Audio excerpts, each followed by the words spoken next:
আমার হাতে হ্যান্ডক্যাপ পরানো হলো, চোখ বেঁধে ফেলা হলো আর কি। গাড়িতে উঠালেন, গাড়িতে ভিতরে আমি বসলাম, উচ্চস্বরে গান ছেড়ে দেওয়া হলো, হিন্দি গান। আমাদেরকে 7 দিনের জন্য গুম করা হয় এবং এমন একটা জায়গায় রাখা হয় যে জায়গাটাকে এখন মানুষ আয়নাঘর নামে বলে আর কি। তো এই সুযোগটা কাজে লাগিয়ে খুব সুন্দরভাবে এটাকে পালিশ করা হচ্ছিল আর কি, যে আমরা পারিবারিক কারণে মাইক্রো সহ মানে গাড়ি সহ 7 দিন আত্মগোপনে চলে গেলাম, তাই না? এটা পুরোই মিথ্যা ছিল। এটা কোনো ব্যক্তিগত ইস্যু ছিল না, এটা একটা পরিকল্পিত গুম ইস্যু ছিল আর কি। মনে হলো যে maybe this is the end of my life, my journey, my mission. তা আমার মনে আছে যে আমি কালিমা শাহাদা পড়লাম। এখানে এসে আমার হাত ধরলো যিনি, ঠিক আছে, তিনি আমাকে বললেন যে we are from DB, please cooperate. এই তো সে ভাই লুঙ্গি পড়া, তো আমি বললো আরে ভাই লুঙ্গি পড়ছেন, সমস্যা নেই, চলেন ওঠেন, ব্যাপার না, আমার পোশাক আছে, ওখানে গিয়ে দিয়ে দিব। তো ও বেচারা লুঙ্গি পরে উঠে গেছে, ও লুঙ্গি পরে আয়না করে। আমাদের গাড়িটা তার মাদ্রাসার গেটের সামনে ব্রেক করলো, আর এখানে ফোন দিয়ে বলবো যে গেটটা খোলো। ফোন ডায়াল করার মধ্যেই এই 4-5 মিনিটের মধ্যেই আর কি 2টা বা 3টা হয়তো বড় বড় এই মাইক্রো টাইপেরই হবে, হাই প্রোফাইল গাড়ি আর কি, এরকম কিছু গাড়ি দাঁড়ায় গেল এবং ওদেরকে আগে উঠাই ফেলছে গাড়ির মধ্যে। ভেতরে যদি আপনাকে মারাও হয়, পিটানো হয়, বাইরে আপনি সাউন্ড যাবে না যদি আপনি চিৎকার করেন। যেই খিচুড়ি আমার ওয়াইফের বাসায় খাওয়ার কথা ছিল, আল্লাহ পাক আমাকে ওই দিন সকালে, মানে জুমার দিন সকালবেলা আমার সামনে যে খাবারটা আসলো সেটা ছিল খিচুড়ি। যে আমাদের লোকেশনটা ট্রেস করা হয়েছিল বাংলাদেশের একটা গোয়েন্দা সংস্থার হেডকোয়ার্টারে, যেটা আপনারা জানেন, এটা তো অনলাইনে আসছিল আর কি, এটা তো সবাই জানে কথা। তখন কিন্তু অনেস্টলি স্পিকিং যে আমাকে এত মানুষ চিনেও না। ওই সময়ে সেই দুজন ভাই এসে আমাকে বলছিলেন যে ভাই আদনান ভাই না আপনি? তা আমি বলছেন জি ভাই, আপনাকে এই জায়গায় এইভাবে দেখবো এটা আমরা কল্পনাও করি নাই।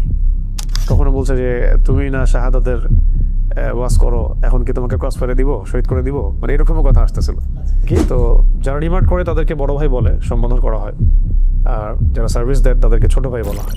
রিমান্ড তো একটার পর একটা হচ্ছেই, প্রতিদিনে মনে হয় 1-2টা করে রিমান্ড হতো, রাত্রে 1টা করে হতো।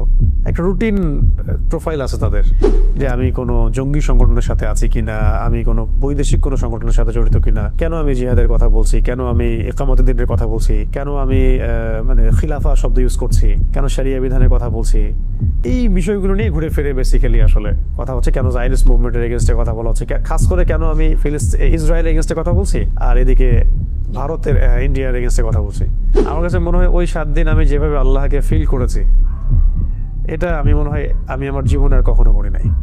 তিনি বলছিলেন যে তোমার এগেনস্টে 2 জন আলেমের বক্তব্য আছে আমাদের কাছে। তার মানে আমরা বিষয়টা কি বুঝলাম, যে এই তাগুতি শক্তির, তাদের আন্ডারের এই গোয়েন্দা সংস্থার এবং তাদের মানে যে চেইন অফ কমান্ড, তাদের মধ্যে এমন কিছু লিঙ্ক আছে যেটা দাড়িটুপিওয়ালা মানুষই আপনার এভিডেন্স হয়ে কাজ করতেছে, যে অমুকে জঙ্গি, অমুকে খারেজি, অমুকে উগ্রবাদী, তাদেরকে বুঝাই দিচ্ছে বেসিক্যালি এই মানে গ্রুপ অফ পিপলটাই। সারা দেশের মধ্যে অগণিত দিনী ভাই রাস্তায় নামলেন, মানববন্ধন করলেন, প্রোটেস্ট করলেন, ফেসবুকে লেখালেখি করলেন, সামাজিক যোগাযোগ মাধ্যমে লেখালেখি করলেন। দেশ তো ছিলই, দেশের বাইরেও অনেক অ্যাক্টিভিস্টরাও এটার সাথে যুক্ত ছিল।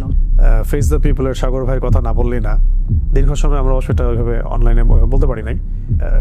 তার ভূমিকা এখানে অনেক বেশি আছে। তিনি যে মিডিয়াতে এটাকে উপস্থাপন করেছিলেন, আমার স্ত্রী সেখানে কথা বলেছিলেন, তখন তো এমন একটা অবস্থা ছিল যে অনেক পরিচিত আলেমও আমাদের সাথে সম্পর্ক ছিন্ন করছে বা চিনি না এরকম বলছে। নাম বললে আপনার অবাক হয়ে যাবে যে কোন আলেম এগুলো বলছে, কেন বলতে চাচ্ছি না এগুলো। যাদের তোমাকে আমরা এখন কি করবো, ক্রস ফায়ার দিব নাকি তোমাকে ছেড়ে দিব, ছাড়লে কোথায় জানবো, কি করবো তুমি বলো। তো আমি বললাম ঠিক আছে, আমি একটা প্ল্যান করার চেষ্টা করতেছি, বের হওয়ার কোনো রাস্তা স্পিড বিডি করে যে তোমার ব্যাপারে ফেস দ্য পিপলের এত আগ্রহ কেন, তোমার ব্যাপারে সংসদে কথা হচ্ছে কেন, একদিন আসে এটা বলে চলে যায়, আবার একটা রিমান্ডে এসে বলে হ্যাঁ তোমাকে নিয়ে জাতিসংঘে কথা হচ্ছে কেন, আবার আসে তোমাকে নিয়ে এত মানববন্ধন কেন। এই কথাগুলো আমরা দাওয়াতের মেজাজে বলেছি, কোনো পলিটিক্যাল পার্টি বিলং করে বলিনি কখনো, আর আমরা কখনো কোনো পলিটিক্যাল পার্টিতে যোগ দিইনি কখনো, এখনো দেই নেই, বা আমাদের রেপুটেশনে এগুলো নাই।